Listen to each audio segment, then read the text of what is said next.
I wonder if this performance is going to be what inspires one of those kids in the audience to take up drums.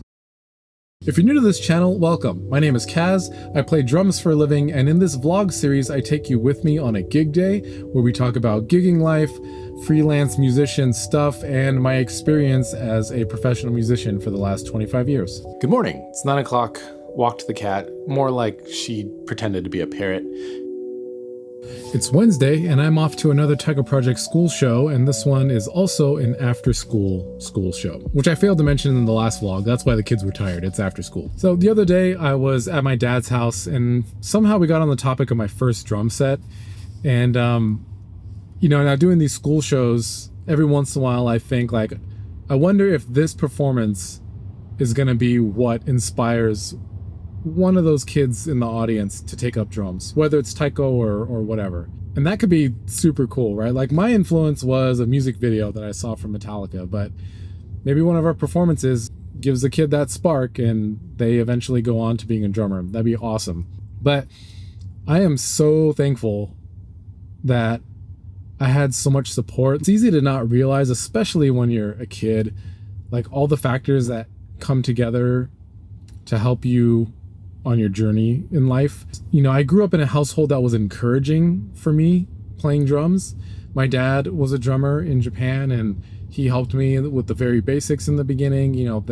Both my parents were okay with me getting a drum set. They let me play drum set like 8 hours a day in the summer when I was in between grades. Later on, when we moved, when I was in high school, they had an extra big garage in the house that we moved into, and so they turned half of that into a practice room for me.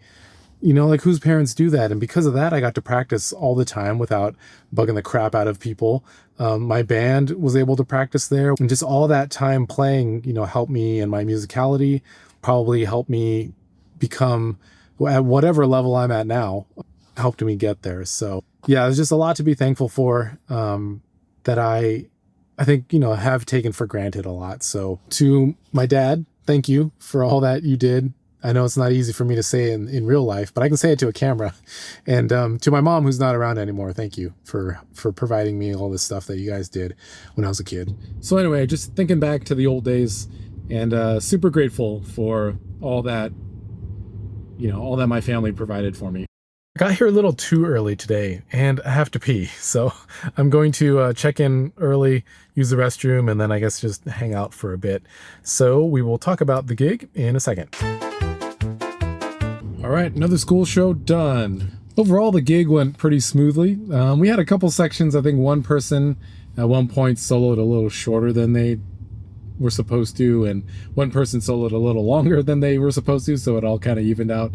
I got to a drum at one point where I'm supposed to have different sticks in there for this specific part, and the sticks weren't there. I didn't realize it until the song started, so that was fine. I just played the same part, but with the regular bachi. The hardest thing with this gig was doing that long narration talk that I talked about in the last episode. I'm fine with talking in public, like that doesn't scare me at all. But the hard part is remembering to hit all the points and the order in which they happen. So that's kind of the hardest thing for me. I got better at public speaking from my first job ever, which was at Knott's Berry Farm. Knott's Berry Farm is an amusement park here in Southern California. And along with playing drums, we also had to take turns talking on the mic. We had hundreds of shows over the 4 summers that I played in that show. Yeah, I just got more comfortable talking to big crowds, talking to small crowds. Now I'm comfortable, I think, talking on the mic. It's just a matter of remembering the order of things that's difficult for me.